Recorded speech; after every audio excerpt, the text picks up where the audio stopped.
దేశంలో political polarisation సాగుతోంది. అది సౌత్ నుంచే ఆరంభమవుతోంది. ముఖ్యంగా సౌత్ ఒకనాడు ప్రాంతీయ పార్టీలకు పుట్టినిల్లు. తమిళనాడులో ద్రవిడ మున్నేట్ర కజగం పేరుతో ఇప్పటికీ 8 దశాబ్దాల క్రితం ప్రాంతీయ రాజకీయం మొదలైంది. ఆ తర్వాత మరాఠాలో శివసేన ప్రాంతీయ పార్టీగా అవతరించి 6 దశాబ్దాలు అయ్యింది. ఇక జమ్మూ కాశ్మీర్ లో నేషనల్ కాన్ఫరెన్స్ చరిత్ర కూడా సుదీర్ఘ దశాబ్దాలదే. ఇలా ఉత్తర దక్షిణాదిలో ప్రాంతీయ పార్టీల హవా పెద్ద ఎత్తున సాగింది. ఇప్పుడు చూస్తే సీన్ రివర్స్ లో సాగుతోంది. ప్రాంతీయ పార్టీలను తగ్గించడం, వీలైతే తమతో కలిపేసుకోవడం ద్వారా పూర్తి రాజకీయ ఆధిపత్యం చలాయించాలని జాతీయ పార్టీలు చూస్తున్నాయి. ఈ విషయంలో కాంగ్రెస్ కి బీజేపీ ఏమీ తీసిపోవడం లేదు. పైగా 4 ఆకులు ఎక్కువ చదివింది కూడా. దాంతో బీజేపీ కాంగ్రెస్ ఇప్పుడు 2 తెలుగు రాష్ట్రాలలో ప్రాంతీయ పార్టీల మీద కన్నేశాయని అంటున్నారు. గత ఏడాది చివరిలో జరిగిన అసెంబ్లీ ఎన్నికల్లో బీఆర్ఎస్ ఓటమి పాలయ్యింది. ఈ ఏడాదిలో జరిగిన ఎంపీ ఎన్నికల్లో 1 సీటు సంపాదించలేకపోయింది. దాంతో బీఆర్ఎస్ విలీనం అంటూ గత కొన్ని నెలలుగా వార్తలు వస్తున్నాయి.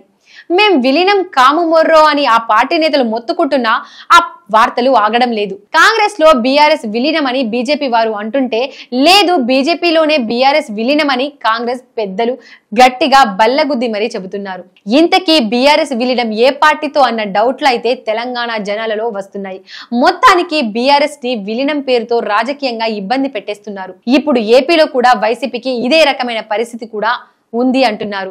బీజేపీలో వైసీపీ విలీనాన్ని మేము వ్యతిరేకిస్తామని ఆ పార్టీ ఎమ్మెల్యే విష్ణుకుమార్ రాజు కీలక ప్రకటన చేశారు. బీజేపీలో వైసీపీ విలీనం అన్నది ఎవరికి ఊహకు కూడా అందని విషయం. కానీ బీజేపీ ఎమ్మెల్యే చెప్పారు కాబట్టి దీని మీద అంతా చర్చిస్తున్నారు. మరోవైపు చూస్తే కాంగ్రెస్ లో వైసీపీ విలీనం అవుతుంది అన్న పుకార్లు ఉన్నాయి. ఈ విషయంలో తెర వెనుక చర్చలు జరుగుతున్నాయని కూడా అంటున్నారు. ఇవన్నీ ప్రచారంలో ఉన్న మాటలే.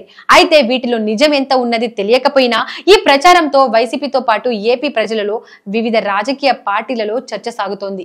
నిజానికి ఓటములు గెలుపులు అన్నవి రాజకీయ పార్టీలకు సాధారణం. ఒక ఎన్నికల్లో ఓటమి చెందితే మరో ఎన్నికల్లో గెలిచి తీరుతారు. ఆ విశ్వాసం కూడా అధినేతలకు ఉంటుంది. అయితే 2014 నుండి 2019 దాకా విపక్షంతోనే వైసీపీ ఉంది. మరి అలాంటి పార్టీకి అప్పుడు లేని రాని విలీన ప్రచారం ఇప్పుడు రావడం అంటే విచిత్రమే అని అంటున్నారు. అలాగే కేసీఆర్ అంటేనే పోరాట యోధుడు. తెలంగాణ రాష్ట్రం అన్న కలను ఆయన సాకారం చేశారు. 10 ఏళ్ల పాటు అధికారం చలాయించారు. అపర చాణక్యుడు అని పేరు. అలాంటి కేసీఆర్ పార్టీకి 25 ఏళ్ల పాటు నడిపి ఇప్పుడు విలీనం వైపు వెళ్తారా అన్నది కూడా అందరికీ కలిగే డౌట్. ఇక జగన్ అయినా కేసీఆర్ అయినా ఏటికి ఎదురీదే రకాలు.